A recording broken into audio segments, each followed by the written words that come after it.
What's up, Sherpa Network? Welcome back again to another episode of the Digital Fortune podcast. My guest for today is Dennis Tinerino from DomainSmoke.com. We had a great conversation about domain investing in general. We talked about Dennis's background, what he's been doing. We talked a little bit about his dad, who's also called Dennis Tinerino, world famous bodybuilder, Mr. Universe, you name it. Pretty cool to learn about that. And it's a really interesting episode. We dive into a little bit more about Dennis's portfolio, how he sells his names, how he acquires his names. We talk about the lists that he puts out through Domainsmoke. We talk about Godaddy Closeouts and various other topics that should be interesting to the everyday domain investor. So hope you enjoy the show. Feel free to comment or get back to me with any feedback, and appreciate you guys listening. Enjoy.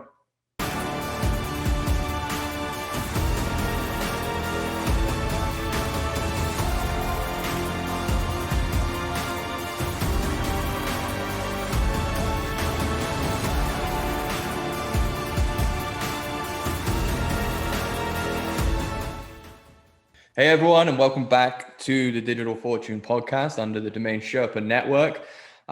Super excited to have my guest today. It is none other than Dennis Tinerino from Domainsmoke.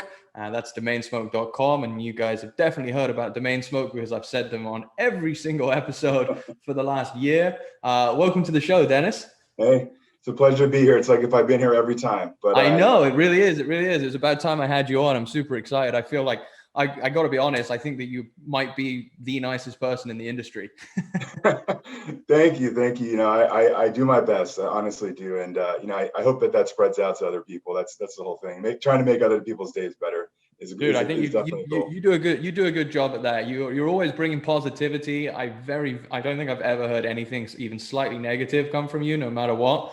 And that's not easy. I got to tell you, that's not easy. Like, I sometimes can't help myself but be a little negative, and I'm sure you have those moments as well. But you don't. Oh yeah, of course. We're all human. Yeah, I have those days, those moments for sure, and I do my best to turn them around. And I agree. Positivity is definitely a part of my day every day, and I do my best. Yeah, that's cool. I know that you kind of incorporate that into your newsletter as well, which we can talk about that a little bit later.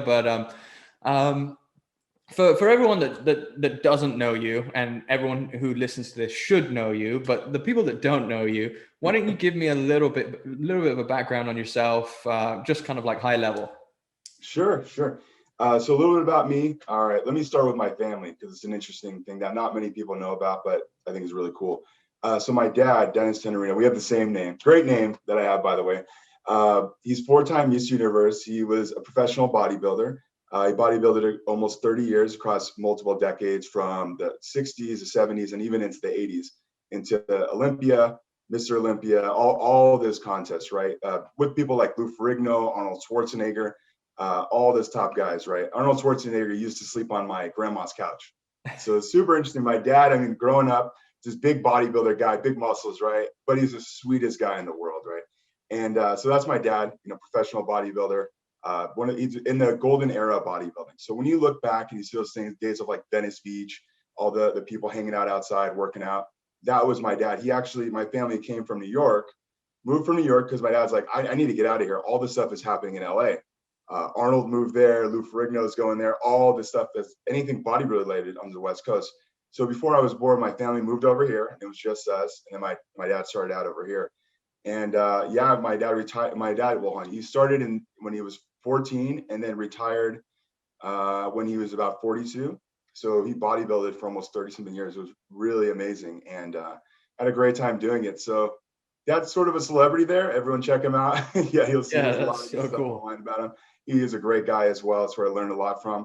And a little bit about him too is my family too came from the ministry. My dad actually went into like ministry where he'd be like an evangelist and missionary and like preach around the world and stuff like that. So growing up, I was a part of that. We really enjoyed it because that's where a lot of the positivity comes from. Being around the world and being around that my entire life. So I really enjoyed that, and I want to share that too. So myself going back into it, so more high level. Let's see. I grew up in LA, always lived out here. and I've traveled around myself. I've had various jobs before I landed into being a domain investor. Just like many of us, we all come from somewhere else, right? I don't know if anybody who started as a domain, that's all they did. That would be an interesting case. But yeah, myself, I was in retail management for almost 10 years, Okay. store manager. So that was cool. And actually, I have to tell you where I worked. I worked at Sprint. And, Oh, I okay. remember you talking about, I used to hustle phones and things like that. I always would laugh. I'm like, man, we're in the same thing. Everyone did that, right? Everyone had that part where they enjoyed that. You're flipping, and that's just part of what you've always been doing, right? Yeah. So I was in there for 10 years, and then I was merging out of that, and I connected with some people who was starting a music label, and basically I became a tour manager where I was managing a band and a DJ group. We were traveling around the world. That was really cool. I was doing that for about 2 or 3 years. What Went band to was that? Amsterdam, yeah, Spain, Ibiza, Miami, like all different places around the world. So that was interesting, living that life and being around. And Oh. How yeah, I mean, was that after like high school or like after college or like, I mean, I feel so like you need to be young to do that. you have to be in your late 20s, mid to late 20s, early 30s to do that. I was in my late 20s doing that. And I guess I'm giving up my age. I'm 35 now. So I don't know if we're close in age, but yeah, I was doing that around then. You need the energy, right? Because you're not going to sleep. You're going to be worn out, getting on planes, dealing with crazy people. And yeah, so I got quite a bit around the world with that. And yeah, that was a good time. Yeah, in my late 20s for sure. That was Yeah, good. good for you, man. That does sound like a good time. What was the name of the band? It was Calm Chaos. So they're defunct now. They're not around anymore, and they had other labels under them, other bands. So like just like many other right people go and do different things. But yeah, that was a good time. And yeah, what was that back? It was about 8-9 years ago now at this point. Yeah, Wow. good times. Okay. Cool. Yeah, So so you were at Sprint for how long did you say you were at Sprint for? almost a decade. Yeah, so it was one of my first jobs growing up. When after I turned 18, I started working at Nextel, right, in cell phones. They got bought out by Sprint. I remember, I was in college and they asked me, hey, do you want to, we're merging, we like you. We're going to keep you here. We're going to turn to Sprint. We're going to move you over here. You're doing good. We'll put you over here. And that's what happened. I ended up staying and I worked at Sprint and in turn after being at Nextel. And that time turned into 10 years. Now it's a different company. It's T-Mobile now, which is interesting. But Yeah. yeah, I couldn't imagine being there now and going through another merger many years later. But that's crazy. And yeah, that started for me in 04 until about 2013. So Okay. until around that time. Yeah. Cool. So when did you first kind of like hear about domains or kind of understand that there was a market for domains? Right. So that goes, all right. So when I finished with Sprint, got out of the music stuff, I started working at Brilliant Directories. We're an online directory software company is what I currently do. And essentially we build websites. So first thing I want to do is build my own website. I'm like, all right, it's my turn. I work here. I do sales and marketing here. I want to build my own website. What am I going to do? So then I started thinking of ideas, and just like anyone else, I went to GoDaddy, right? I start, trying to hand register a name, think of names. All the good names are taken, just like everybody else does, right? And in trying to find one, I go, okay, well, what am I gonna do? So talking to my buddy Matt, and he's like, yeah, all the good names are gone. The good names, they're all taken. They're owned by these guys. They're called domainers. They've owned all the online real estate since the 90s.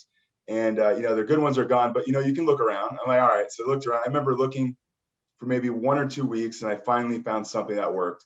And I hand registered a name, and then I just moved on, right? And it was cool. And then so I realized that was my first stab at domain names, as like where I had my, I was just new there, right? So it was my first stab at domain names, finding one, buying one, and then finally hand registering and going live.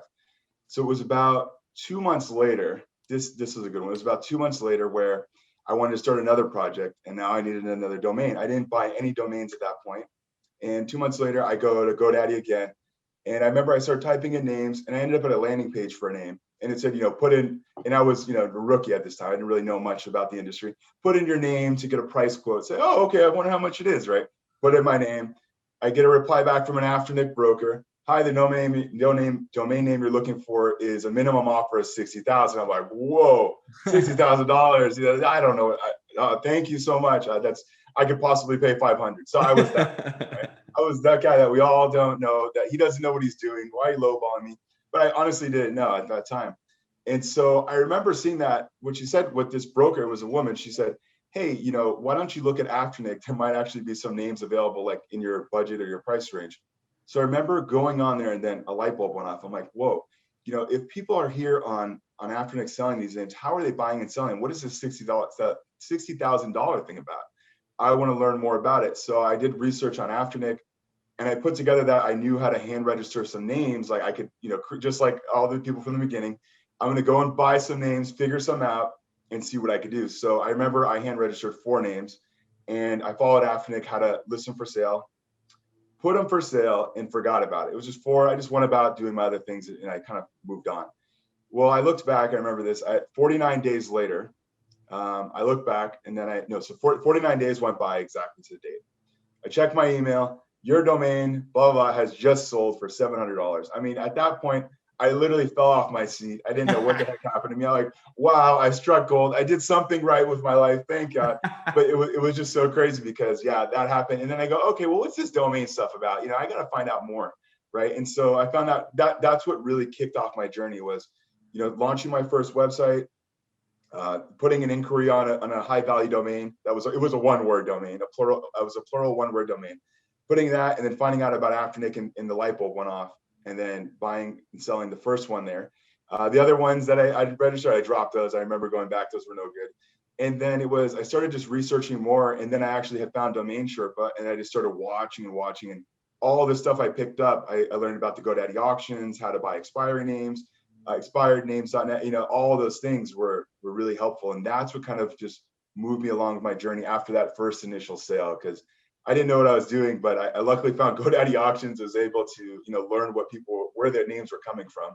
The first sale being a $700 sale from a hand reg, that's pretty legit. Not many people can say that. Yeah. And just it sold bin. So that was cool because I was like, whoa, that wasn't a $50 or $100 name, right? And 49 days later, so not a bad return. I remember I had to push the name. I'm like, well, what do I do? I had no clue what I was doing at that point. You look back, you laugh, right? Because it's just the early days, and sometimes those days are a lot of fun. That's really cool. What can you share what the name was? Yeah, that one was lawyerboss.com. Lawyerboss.com. I like that name. That's the kind you would keep that name in your portfolio today, right? I have a similar one. So check this out. So that name ended up expiring 2 years later. I bought it back and sold it again for double the price. So this story gets even better. It expired 2 years later. I saw it at auction. I didn't have any like back orders or anything, no back orders. I just saw it come up at auction. I'm like, okay, bid on it, bought it, put it for sale. I think it was 8 months later, it sold $14.88 on GoDaddy. So the circle of life sometimes really will just keep you laughing. And I've talked to this about other investors that have like larger portfolios. Like I've done that multiple times. I'm just like, that is so funny. Just the names that expire can come back. That's awesome, man. I mean, so you mentioned you build directory websites. So is that your full-time job still right now? Yeah. Oh yeah. That's my full-time job. I do Domainsmoke just alongside of it, but yeah, full-time is Brilliant Directories.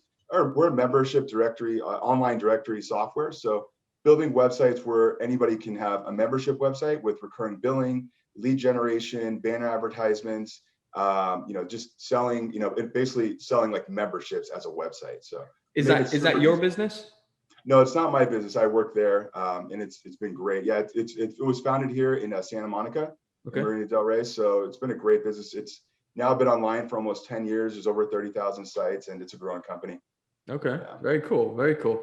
So do you have any, I guess you wouldn't say this live anyway, but do you have any plans on going full-time domaining at any point? A lot of people ask me that, and it seems like the more and more you do it, and the bigger your portfolio grows, the more of a full-time domainer you are, even though you don't think you are. Right? Yeah. Will I leave what I'm doing now and be full-time? I don't have any plans for that, but I do definitely respect the people that do it, because man, it's not easy. It's a lot of work. It's a lot of hustle, a lot of grit and grind. But yeah, I haven't found myself going that direction just yet. Yeah. So one of the things that I was talking about in a group of people that I chat with on a regular basis, and is that once you kind of take the plunge, we often see that the kind of the domain gods kind of shine down for a moment and say like, I'm watching you. Here's a bunch of sales. You took the plunge. And it's like, I was talking to Keith, Keith DeBoer, who just mentioned on Twitter, he was like, I've just gone full time. He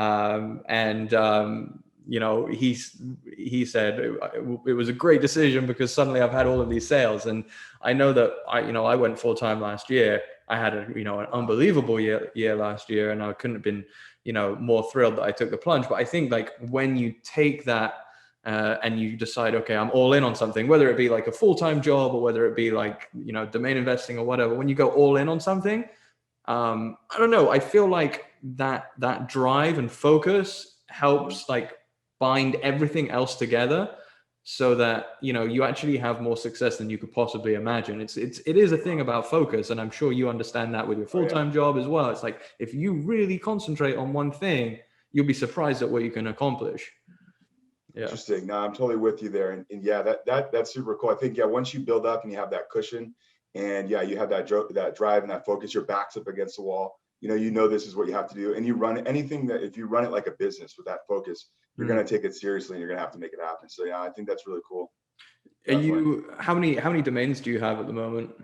So I was looking back the other day, it's approximately, I think about 4,100 now, 4,200. And here's an interesting thing. I was looking back last year where I was early in the year, I was about 2,300. So I've quite kind of almost doubled the portfolio size. And, that's just been by aggressively buying, having more time to buy, being at home, right? I think it's so many of us, right? Looking for them in different places, right? And, just looking for deals and grabbing them while I can. So yeah, I've almost, 22,000 plus, 2,400 almost. I think summer I was 2,500. And then now about 4,100. So it jumped quite a bit. Yeah, no, that is quite a jump. And you know what? It's very difficult to finance that kind of growth without having, like a full-time job like you have in your because essentially you have to churn names in order to finance that growth, unless you've got another source of income, which is kind of what Rick Schwartz was talking about. I saw him post that on Twitter the other day. It's like, if you need to sell names, you're going to sell yourself short, unless, because you need to have like some kind of income stream for everything else, right? So, and it's the same thing when you're trying to grow a portfolio. So being able to add that many names in the last like 6 months is, I know that you know what you're doing, and you have to like get quality as well. So right. I mean, that's tough. And obviously you spend a lot of time going through lists every day with your newsletter. We can talk about that in a second, like I said. But I mean, it's a lot of people that create these lists, obviously they know like better than anyone else where to look. But do you ever find that, you put out your lists and you obviously put a lot of the names there that have a lot of eyeballs on them, that, you're kind of just like, oh man, like I'm putting all of this out to all these readers and I kind of like these names myself, or not? Everyone asks me that, hey, this is the things I hear all the time. Can I get the list first? Can you just, email it to me before you send it to everyone else? Can that happen, right?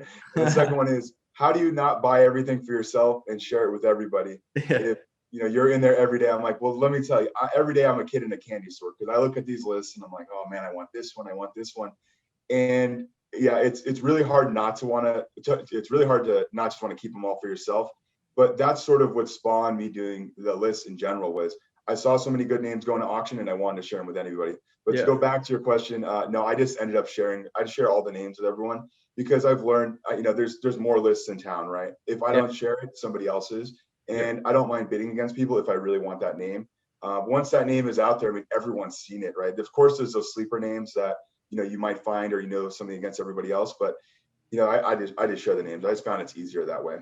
Yeah, one of the cool things about your list and Domainsmoke in general is that, and this is like something that you probably don't even think is that cool, but I think it's cool, is that you can just go to domainsmoke.com and check the list every day that way. You don't need to like get the email into your inbox. Obviously, if you want to be the first one to see it, that's cool. But like a lot of the times, like during the summer, I used to just go to domainsmoke.com and see it and just click on the most recent list every day. And it was like, that was kind of like part of my routine. I kind of started doing that a lot after Arif stopped doing his list as well, because he did namecult.com for a while, and he did really, really cool lists as well, to be honest. But, while I'm on that topic, I do want to talk to you about GoDaddy Closeouts. Like nobody really talks too much about GoDaddy Closeouts, but Oh, listen, like I grew my portfolio like considerably, like you, in the last year, yep. especially throughout the summer. I mean, I was probably buying like 10, 15 closeouts a day.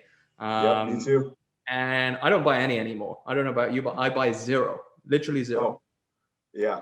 Well, talking about closeouts. So you know what? I was talking to Riz and another person yesterday on like Clubhouse, right? We had a conversation. We talked exactly about closeouts, and it's been more of a topic on there, right? I talked to a few investors about it, and everyone asked me, "So, Dennis, what are you doing with the closeouts now?" In the sense of, are you buying at 50? Everyone's question is, are you buying at 50? And when I saw it first happen, I go in my head, I go, all right, well, GoDaddy knows they can charge more because there is the biggest demand for this wholesale inventory, right? Names that you can buy like that, the true expired inventory.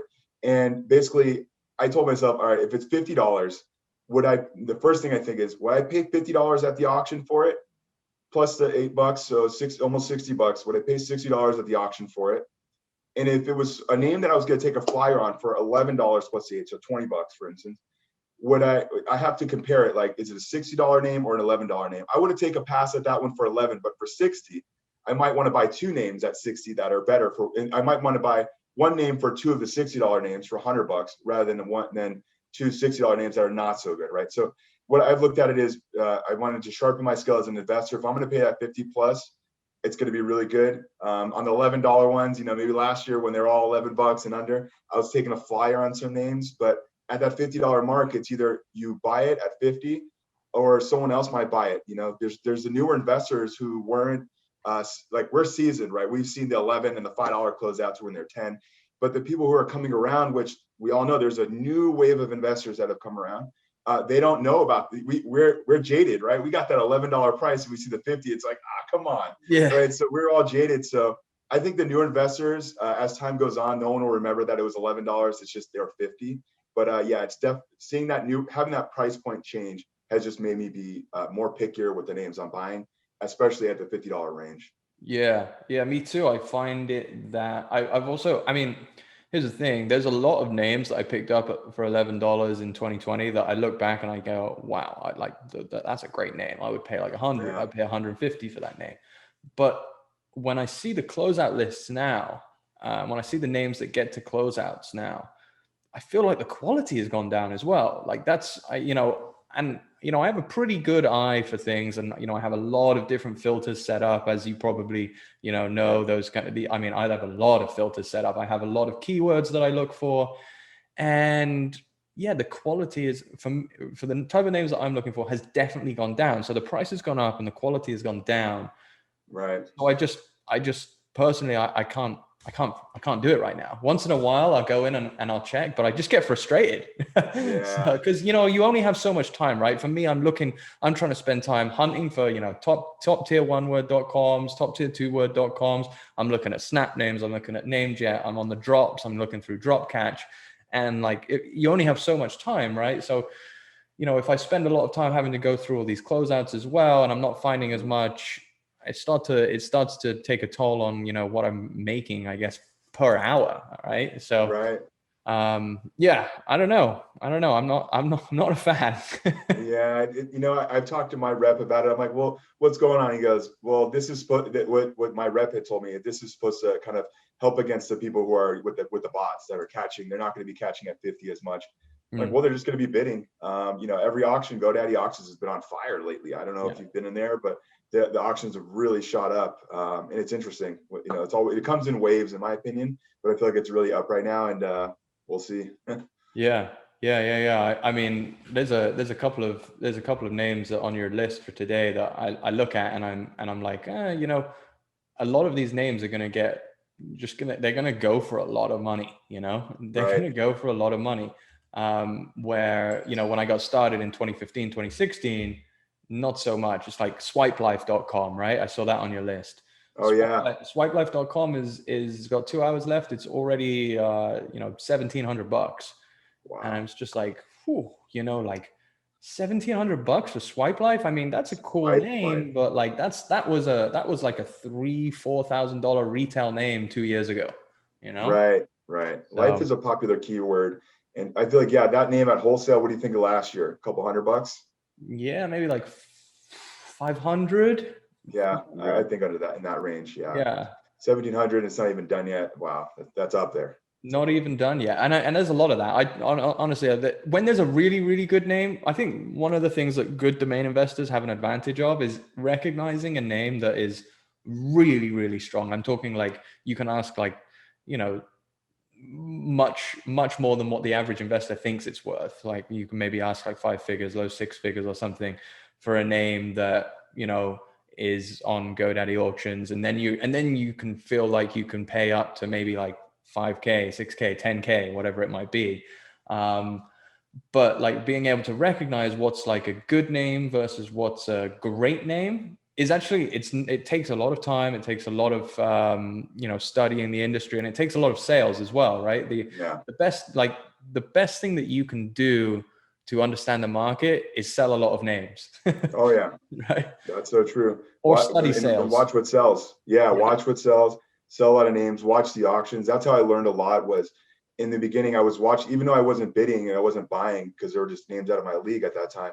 It was just, I was watching the auctions to see what people were paying, when they bought them, how much they went for. And I just remember accruing that in my mind, just making my own data, right? And then I learned about name bio and how to really watch the sales and what was selling and how long the names were and where the placements of letters were. And I think, yeah, just like going along with what you've sold, I think that really makes a big difference for people.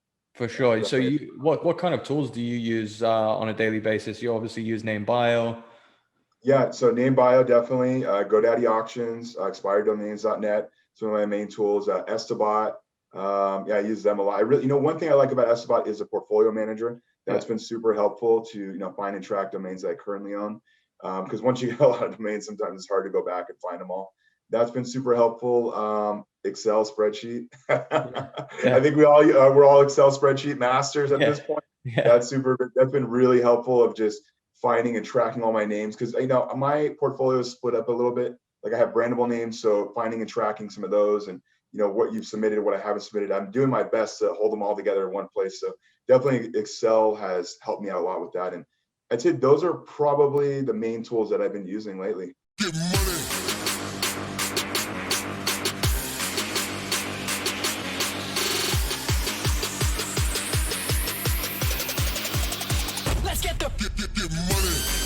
Media Options is the industry's leading domain broker specializing in domain acquisitions, high-value domain sales, and domain name consultation. As pioneers and thought leaders on the subject of the domain aftermarket and domain name value, plus through their clear domain acquisition service, Media Options offers startups and established corporations an unparalleled scope of high-value domain options, providing access to domain names and curation technologies not available elsewhere. Media Options believes in the power of a great domain name and is dedicated to helping you obtain yours. Call or email today to put a domain to work for you. When you've got, say, 4,200 names, how do you sell those? Are you mostly, what kind of landers do you use? Do you put them all on Afternic? Do you use any of the brandable marketplaces? Sure. Great question. So I did a big move this week. I haven't really mentioned a lot about it, but I've been on Uniregistry the whole time, probably since the early days of 2014, 2015, sorry. And, I just felt like it was time for sort of a change. I think it was, what's today? We're on Thursday. Monday, I woke up and I was like, all right, it's time to move. I literally moved everything to Dan, all 4,100 names, moved all of my names to Dan. One of the guys there helped me out, super friendly guy. I had a Zoom call with him, helped me move everything over, brought everything into Dan, probably within, it was an easy upload. I'm sure most people have done it. But then, it seemed like it was only a few little things to fix. Moved all my name servers over, and Monday was kind of like a heyday of, I spent the whole day moving all the name servers over. Things got mixed match and things like that with some live sites, but just moved everything from Uniregistry over to Dan. And I had my first offer within 24 hours. So that was cool. $500 offer on a 3K name, NFT name, which is interesting. So that was cool to see that. I had played around with Dan a little bit before, but I wasn't really using them. But I stayed with Uniregistry for a long time because I like the ability to have a bin and then also broker it. I love self-brokering my own names. I want to call people. I want to get on the phone with them. I want to get offers, right? I want to work those deals. So that's been really good. But I felt like it was time for some change and moved over to Dan. And it's been interesting so far. So looking forward to see how that plays out. How else am I selling them? So in my beginning days, how I got my first sales was by doing outbound. Sold some great names by doing that. Just learning how to do outbound.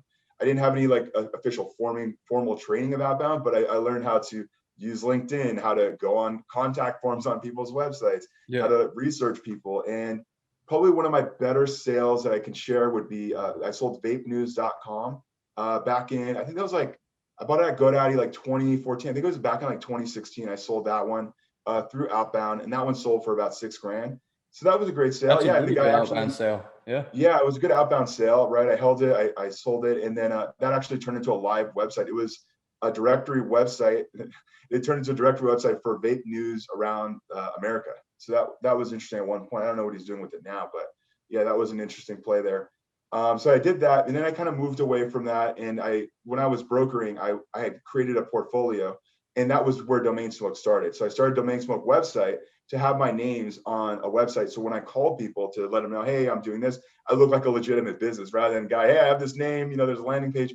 I wanted an actual website and a portfolio to showcase that to people. So that's where actually Domainsmoke started from in doing that. So that was sort of my journey there in brokering. And then I got into just, I started actually having some buy it now sales and learn how the market worked a bit more. And to get back to your question, I listed my names on Afternic.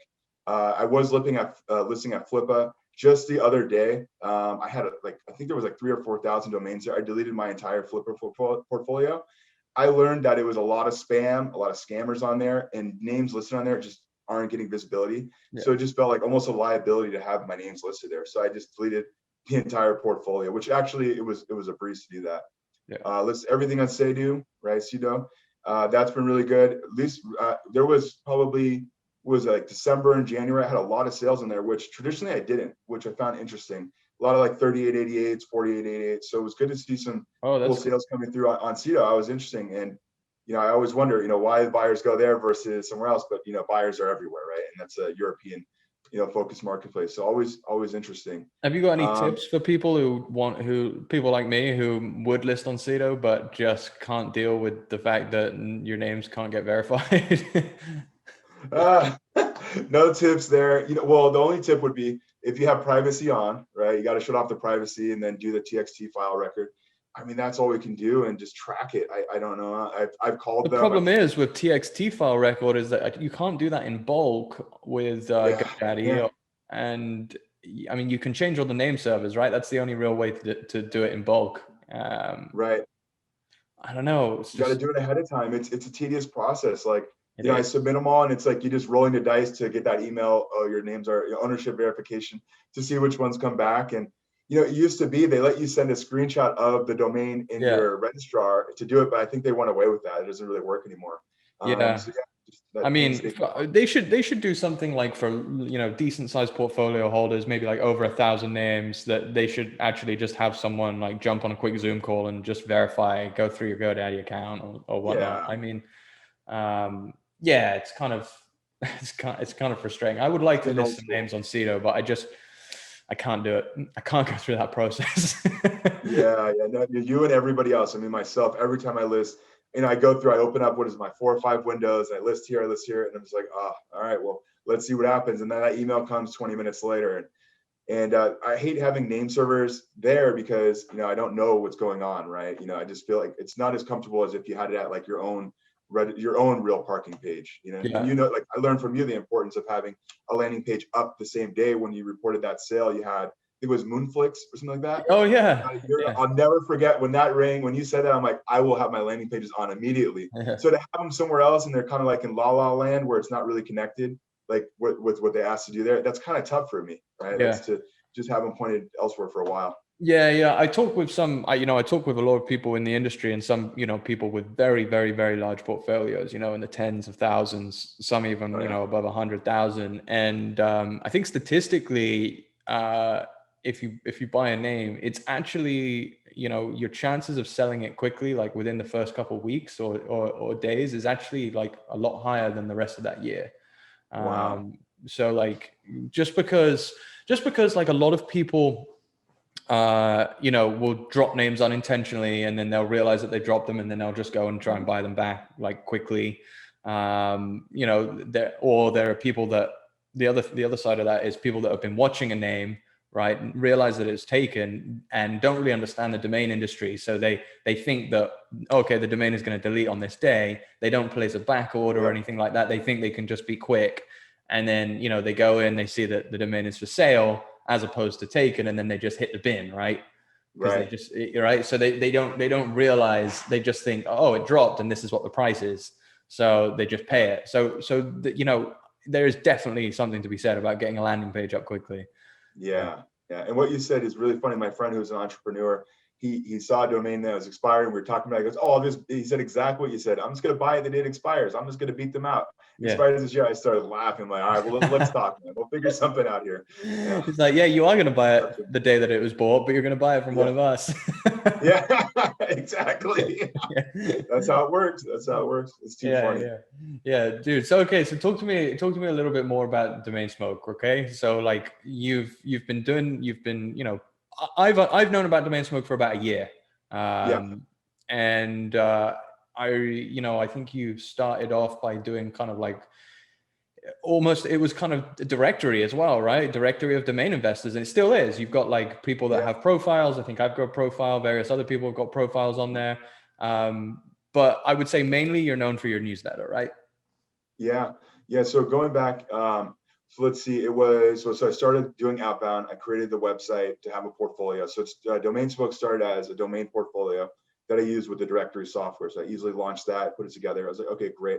So I have this. It was around 2017, 2018, where I really started getting more heavily into it, started building a portfolio. Once you pass that 100 or 500 names, you go, okay, well, I'm taking this kind of serious now. Renewals start hitting, that you have a cause. It kind of turns into a little business that you have. And that's basically exactly what happened there, right? Around 2017, 2018. So then I remember looking at the lists every day and I go, wow, there's so many names here that I want them all, but I just can't have them all. I mean, people will argue with me saying, yeah, you can have them all, just buy it, but it just doesn't work like that, right? So I remember saying to myself, okay, well, I want to start listing these names. And I didn't really mention this, but from when I started, when I bought that first name into when I started selling until about 2018, maybe early 2019, I never spoke to any other investors. I was sort of like a lone wolf, just investor. I didn't go on any of the forums. I wasn't on Twitter. Like I didn't go on anything. I really just watched DomainSherpa. I subscribed to newsletters, and I was just really on my own. And that was just doing my own thing, having fun, right? But I just like a lone wolf domainer, right? And that was during that time. So it was about 2019 where I remember I started going back on Twitter for some other stuff. And then I just looked around. I'm like, there's a lot of domain stuff on Twitter. What is going on here? Yeah. So then I just saw all the people that, we know, and all the people like the big guys, right? And everybody else. And I started just communicating with people on Twitter, started following people. I made a Domainsmoke Twitter handle. I started using it. And I just started kind of interacting with people on there, building a little bit of following other people, and got more social. Then I started getting to the forums, started getting like various like groups and things like that where I met other people.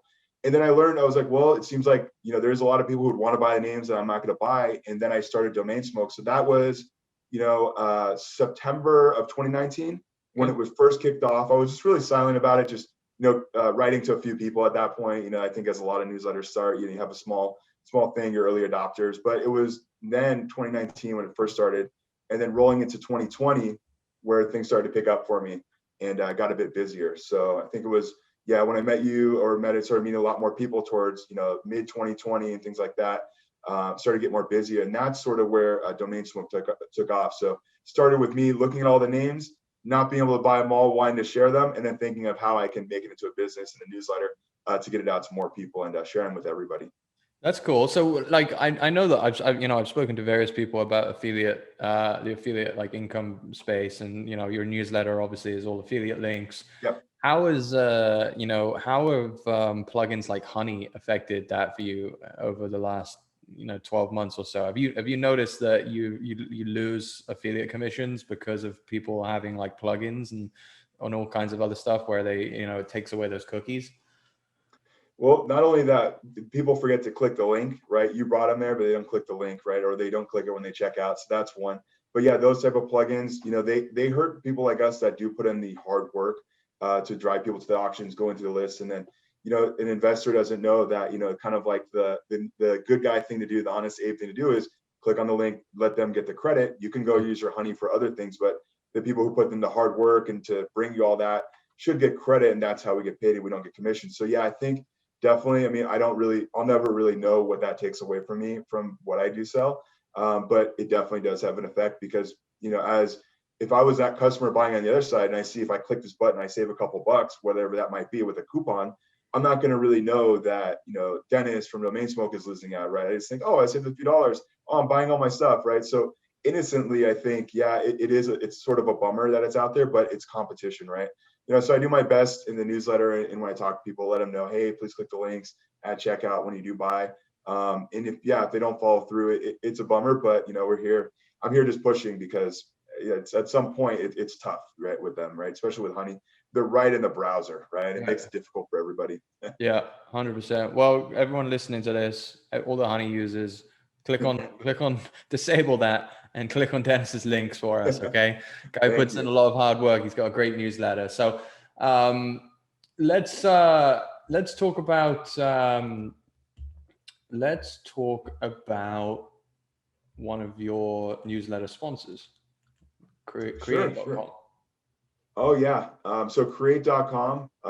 It's actually so that's owned by Lance Cuss. He used to be a former owner of HostGator.com, and essentially he started Create.com. I mean, Create.com, what a name for a hosting company. So thanks to him, and I met him recently just this year, and he sponsored Domainsmoke. He likes what I'm doing there. He really appreciates it. And basically Create.com and what he's doing there is, they've basically launched a great hosting company, and they're based out of Texas. Super good support, super fast, high speed, and it's top quality. So yeah, they've done an excellent job there.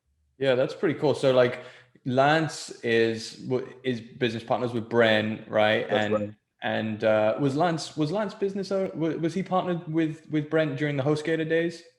I'm not sure about the HostGator days, but I know they have a good standing relationship for some time now. Yeah. And I think they might be partnered together on the domain side of things, right? I believe so. Yeah, I remember Lance was talking in just the other day about some of the names that they work with together, some big ones. Yeah. So they're kind of rebuilt. I remember Brent said I can't remember where I read it, but he said he was like, I'm ashamed that I sold out on HostGator.com. I'm gonna come back and I'm gonna create something awesome. So yeah, here he is with Create.com. It looks like right now, like kind of like he's keeping things simple. He's just completely focused on hosting really. But I mean, I guess he's a registrar as well, because you can, buy domain names on Create.com as well, right? Yeah. He has registrar access as well. Cool. So and through Domainsmoke, if you go through Domainsmoke, you can get 2 years of free hosting. That's right. Yeah. So on the homepage of Domainsmoke, there's an ad for Create.com. It's right at the front. Click that ad, and it basically takes you right to Create, and it puts it for 2 years. So 2 years of free hosting. I mean, if you have a WordPress website or a general website, you can't beat that deal. I mean, and let's think about after the 2 years, the price isn't really high. It's really low. It's affordable. It's industry competitive. It's like there's some that are $10, $30 a month. So super good deals on there. And yeah, 2 free years of hosting, you can't beat it. If you have a website, why not? And they help you move things over too. So their support is super awesome. So yeah, shout out to Lance and the team for doing that for us. And yeah, a lot of people have taken advantage of it. Yeah, no, that's pretty cool. Let's also talk about the little competition you have for the people that are listening to this show. Yeah. So all right, let me share my screen here if that's all right. Yep. And we have let me know when you can see it. There you go. Find the fortune. I'm on Digital Fortune. Come on now, it had to be something exciting here. So we got Find the Fortune. So everybody loves to find something. Everyone wants to win a prize. So basically, I'm sending you to Domainsmoke to find a fortune. Essentially, you search Domainsmoke. There's 3 fortunes that are found. You'd have to look around the site to find them. So you're on a little like Easter egg hunt. We just had Easter, right? But number 1 fortune is you can win the first prize, Wall Street Pal, ImpulseWallet.com, BlockchainEnvy.com. That's the first one. And then also the second one, Freestyle Fund. So number 3 is No Limit NFT. And keep in mind, these are all fortune related names, finance, right? I wanted to go with the theme there. And then also along with that, you also get 2 free newsletter ads to advertise your names for sale at Domainsmoke. If or when you find, if you're lucky people to find a fortune around the site, you'll see that little piggy, little piggy bank. So search and find the piggy bank. When you see him, Essentially, it'll have that with the names listed there. So just look around the site, find it. When you found it, email a screenshot of that. And how we're going to tell is the time, obviously, with the screenshot. When you email that in, email to fortune@Domainsmoke to claim your prize. And of course, I'll transfer the names over to your GoDaddy account and get that over to you. And yeah, good luck to everybody searching. It'll be a lot of fun. I love it. That's awesome. How many pages are there on domainsmoke.com that they'd have to go through? Probably now, I don't know, maybe yeah, maybe 1,000 pages. Yeah. Maybe 1,000 pages. But you'll be able to find it. I'm gonna have a little hunt for it as well. So you know, you guys it'll be findable. Yeah, it's not gonna be hidden in code. I'm not gonna do that. So it'll be findable. There's one name in particular there that I quite like. So okay. I got my eye out. I won't say which one, just in case people get motivated to find it. But yeah, awesome, man. No, that's super cool, man. Thanks for doing that. I'm looking forward to that. Of course, man. Find fortune. Let me unshare my screen here. All right, I'm back. Find fortune, guys. So just go to domainsmoke.com and you got to just do some browsing on Mr. Smoke's website. I love call me Mr. Smoke. That's always funny. I love that, dude. That's what I say when I hit you up on Twitter, huh? Smokey. I think I said, hey, Mr. Smoke, it's time for us to go. Oh man, that's good. That's good. Yeah, he did. That's funny. A lot of people call me Smokey, but I guess I earned it. It's good. I like that. I mean, so you're a member of like loads of like different groups, I guess, like WhatsApp groups. Are you a member of the Telegram group? I used to be in that Telegram group back in the day, but there's a lot of newer investors and now I guess older investors now in that group. Do you do a lot of networking in those ways? So those groups are sort of what kind of catapulted me into getting more social. Like I found those groups where Daryl Lopez wrote the books and things like that. I met a lot of guys through there. And that's where I began my early networking days in like that 2018, 2019 era when I totally started getting more social, was from those groups. Yeah. And that Telegram group got really popular. You know, I think that one comes in waves. But yeah, it's been a pretty popular one. There's some older investors, a lot of newer ones from all over the place. And yeah, those groups, the Skype groups, or WhatsApp groups, Telegram, and there's one on everything now, right? Yeah. You can find them anywhere. Yeah, no, there's a lot of groups. So the people that are, you know, listening to this and they're like, oh, I want to start being more social. I want to network with more people. I would say that networking with people within the domain industry is actually incredibly valuable because you get to hear about private sales. You get to hear about other people's perspectives. You get to understand, you know, people in the groups will call you out if they think that you're not quite right, you know, in a nice way. I get a lot of value from the group, from groups that I've been in, or am in as well. So yeah, like what do you say to people that aren't in any kind of groups? I mean, you can join the Domain Social, that still goes on. I haven't been on for a little while, but that's super cool. I was on it like every Friday for a while. Yeah. That's one thing. That. And then I guess reach out to people that you know are in groups and they try to get you an invite. Totally. Okay. So take it from me. You heard me earlier. I was a lone wolf. That was a mistake. You know, it's a lonely business, you know, like being in domains, because, you know, a lot of us work from home, remote places. And, you know, it's really just kind of like, depending on how you're doing it, it's just you by yourself doing your thing, right? If you're brokering, whatever it is. But if you can find that circle, find your circle, right? Whoever it is, or, you know, ask for an invite, do it sooner than later, because just like you said, the private sales, the knowledge, bouncing ideas off of someone. I lost that. I didn't have that for so many years. And I don't regret it, but I wish I had been doing it earlier, right? It just would have made you a better investor to learn about different things, to find out news, strategies. You could possibly wholesale or buy wholesale names, right? So that's a great avenue for that, which a lot of investors take advantage of in the small groups. So yeah, the sooner someone does it, the better, right? Get active on Twitter. Find that comfortable space where you enjoy being, and yeah, look for those groups or create your own, start one, you know, and invite people to it. I think super important. Yeah, be very social. Yeah, made a big difference for me. I agree with that.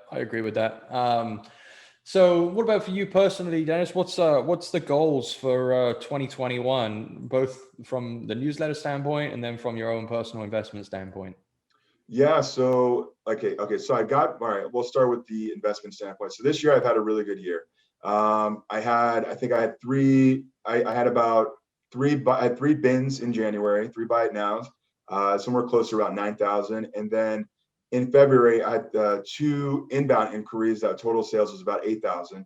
March, it was on fire for me. I had 4 buy it nows on Afternic, and then one bigger inbound sale, which totaled about 19,000. So I had a really great March. So yeah, right. Let's go.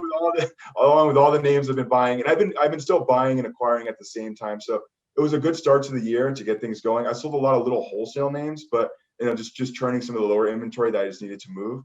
And I've been doing that in different ways, right? Like on Clubhouse, there's been a lot of sales. I moved a lot of inventory on there, which has been great.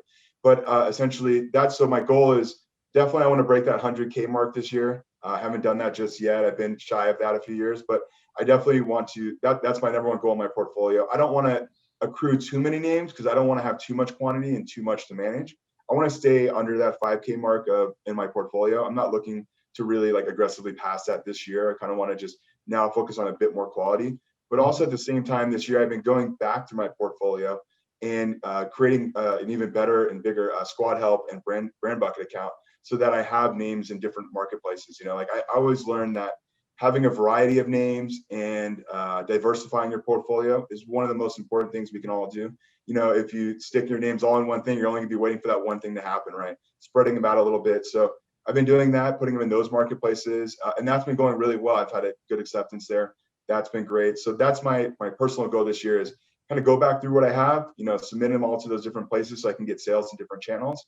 And then also look on a little bit more quality this year. That 100K mark is where I want to be. For Domainsmoke, just make it bigger and better, right? Just growing it. I want to share more names in there, more bargain bucket names. People really do like those. I want to share more of those and just get the word out there more about it. It's been a lot of fun at Domainsmoke just to write it every day. It's made me a more disciplined investor, that's for sure. I mean, doing anything every day is discipline for everybody, right? Yeah. Whether it's reading a book or you're reading these auctions. So it's definitely made me a more disciplined investor. And yeah, I want to, make it, just focus on making more names on there, better quality, and just keep inspiring people with the newsletter. That's been one of the best things about it. That's super cool, man. And I think that was a really good kind of summary. Sounds like you're on track to hit your goal. So that's exciting. And I'm sure like as the names because you obviously acquired a lot of names in the last 12 months, and as those names kind of mature in age, right. You're going to start seeing the benefits from them, and the sales will start coming from them as well. So I think there's no doubt you're going to hit your target, which is fantastic. That's a pretty good side hustle when it's not even your full-time job. So congrats on that, man. That's going to be awesome. And then all the time that you spend into Domainsmoke as well, plus you got your full-time job. You're a busy guy, and we appreciate having you in the domain industry, Dennis, because you're an inspiration to many, and I think that you connect very well with people from all ends of the spectrum, new investors to seasoned investors, and I think that's really, really, really, really cool, man. So thank you. That's super great. I appreciate it. Was there anything else that you wanted to touch on before we wrap it up? Man, no, I'm just so glad to be there. Thank you for asking me to be on. It's like I mentioned, it's like I've been on every time, but it's great to be here, and it's been a lot of fun. No, but I do have a laugh for us. Hold on, I was waiting for this one. And shout out to Braden. Where's he at? Question last time was at NamesCon. People are like, Dennis, why do you have all these shirts? What are you doing? Is it real? And then I made the joke. They are real, everybody. And then Braden's like, my name is on that's my face. That's my face. Good old Brosh. I remember that. It was always a good time. He's coming. We're gonna have him on again soon. It's just that Braden's on like every podcast in the world every day right now. So if you can find him, you can have him on, huh? Yeah. I just want him to like kind of like go a couple of weeks without being on a podcast so that we can get some fresh content in there, and then I'll bring him in again. But yeah, man, I mean, it's super cool. It's cool that was this your first appearance on DomainSherpa? Yeah, first appearance on here. Yeah, thank you for having me, man. I appreciate it. It's been a great time. Yeah, no, that's really coll. I'm glad that I could have you on Digital Fortune for the first time, and that you could be on DomainSherpa for the first time. Yeah. I know that's how you kind of like one of the venues that helped you get into the industry. So that's really cool. Full circle. Yeah, thank you so much. It's a pleasure, and looking forward to many more. Great time today. Perfect. All right, guys. Well, thanks a lot for listening to this week's episode of Digital Fortune. My guest was Dennis Tinerino from Domainsmoke.com. And thanks for listening. Bye-bye, everybody. See ya.